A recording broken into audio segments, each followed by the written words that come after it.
Hello, my name is Bryce Tubbs. With me today is Carole Hodges. She is the menopause millionaire, making life after 50 more secure for women and those who love them.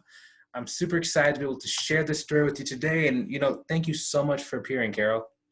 Oh, very happy to be here. Excellent. You know, what was life like before you got into the spot you're at now? And can you please tell us what the events leading up to your current role is?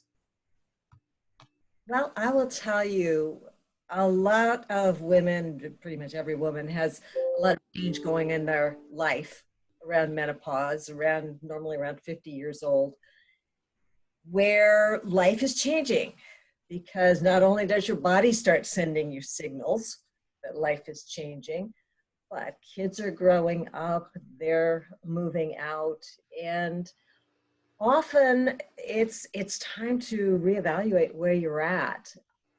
My own experience was a little bit more extreme than that because in a single year, first of all, my 30-year marriage began to fall apart.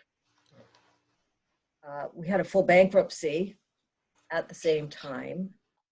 And with all of that stress as well, um, my oldest daughter, who graduated summa cum laude from NYU, took her own life.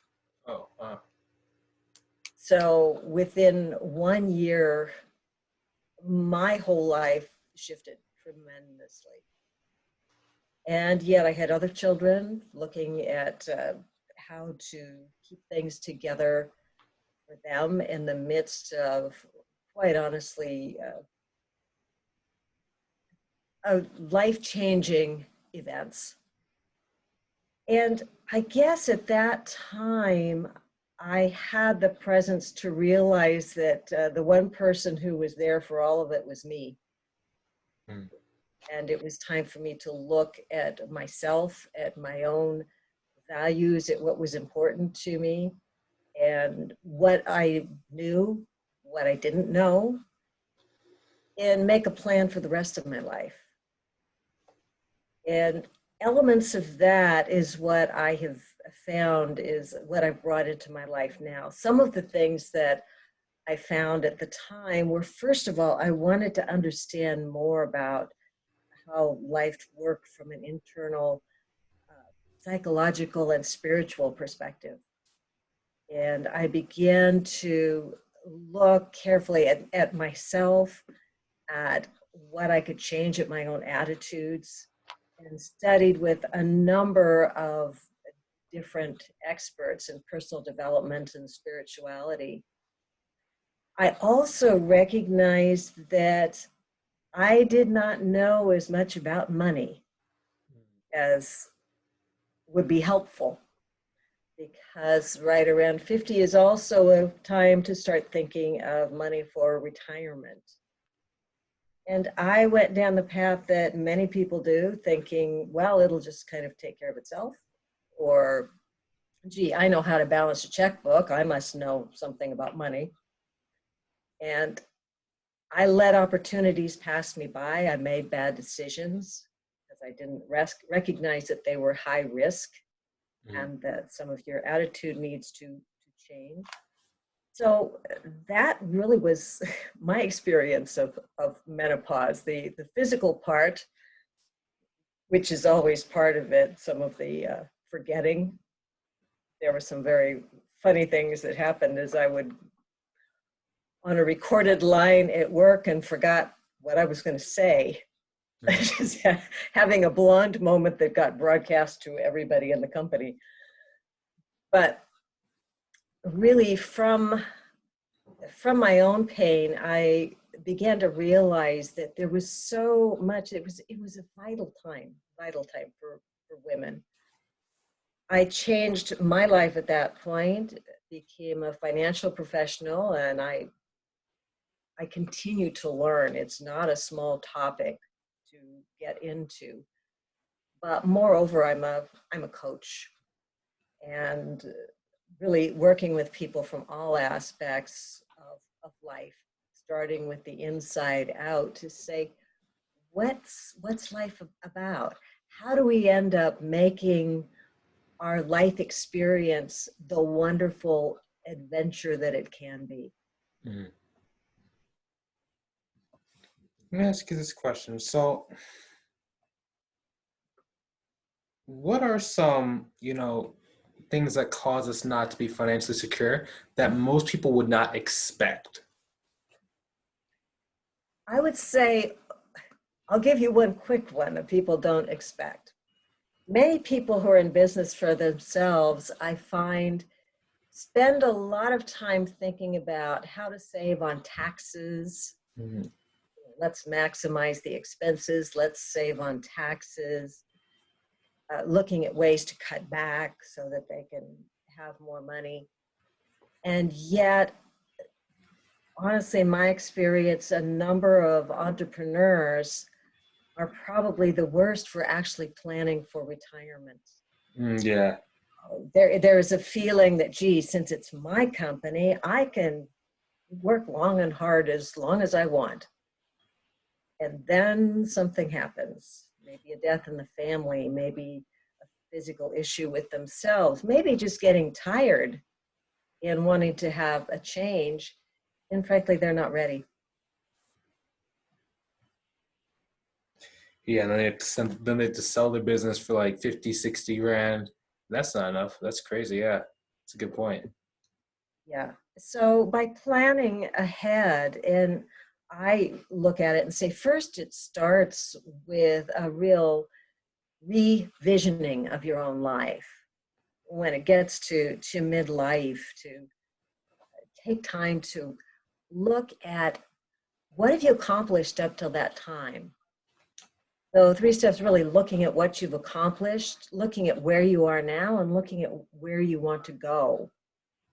And they can sound simple, but to go deeply into them takes a lot of willingness to go deep, to look at the things that have driven you to this point that make you unique. And how do you want to live those in the rest of your life?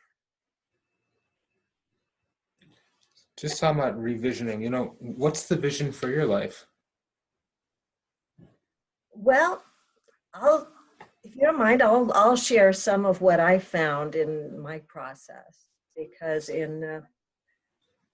as I look back at what really drove me, there was a time in my life where I had the opportunity to do musical theater.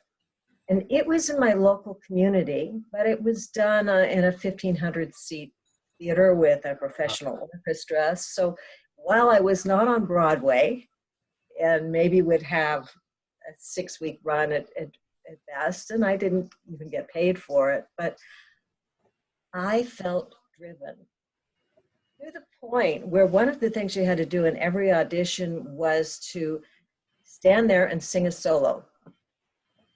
When I started, I would get up and freeze. I would start singing, and first of all, the volume would completely disappear. My body would freeze. I couldn't move. They couldn't hear me. It was a horrible experience. And I had to sign in, and honestly, my hand shook so much that I'd often bring one of my children along and ask them to sign me in because I couldn't hold the pen to sign my own name. And yet, I had to look back and say, what drove me? Because the truth is, there was no one else encouraging me to do this. There were no parents or family members expecting me to do this. Yet I drove myself to do it, even though I was terrified. I began to look at that, and that expanded into more speaking opportunities, from singing and having the experience of really communicating with a huge audience, and realize there's an energy going on. There's an energetic communication. So with that recognition that this was something in my heart, this was something that drove me in communicating with people, that became part of my change and recognition that my vision is to work with groups of people that everything in my life has positioned me for that, because that's what really drove me. Let me ask you, so we were talking before, and your tagline is the menopause millionaire. Can you tell us where that name came from? And I think you were saying you had something like a book about it too. Yes, my book is not finished, so I am writing my book. It's very interesting. It was closer to being finished, and then coronavirus hit. And the interesting thing was, all of a sudden overnight, I felt like, okay, it's not heart connected. Mm. It's missing the mark. We're in a slightly different world now. And I think the energy from the heart is more important now than it ever was. So I'm revising my book, but I've got my site, Menopause Millionaire, menopausemillionaire.com. And I have an ebook there with 7 steps to live confidently in midlife that incorporate a quick look at all aspects of your life, your attitudes, looking at your health, looking at your finances. So it's a quick way, it's a quick read, but it's definitely worthwhile, especially if you want to kind of have a checklist of things that would be important to look at in midlife. And where can people go to either learn more about you, or where can they go to connect with you further? Well, 2 places. I would say menopausemillionaire.com. If you sign up for the ebook, I will be sending you notice when the book is out. And I also connect with people on LinkedIn. I don't know if you've got my name as it's spelled, but it's Carole with an E, Carole, Hodges. And you can find me there on LinkedIn as well. And I really do, if you connect with me, I really do reach out and we have a chance to talk. Excellent. Yes, thank you for spelling out your name, because we may have this go like on an audio only podcast eventually. So that's very helpful. I guess final question is, what does the word success mean to you? Success means living each day without regret.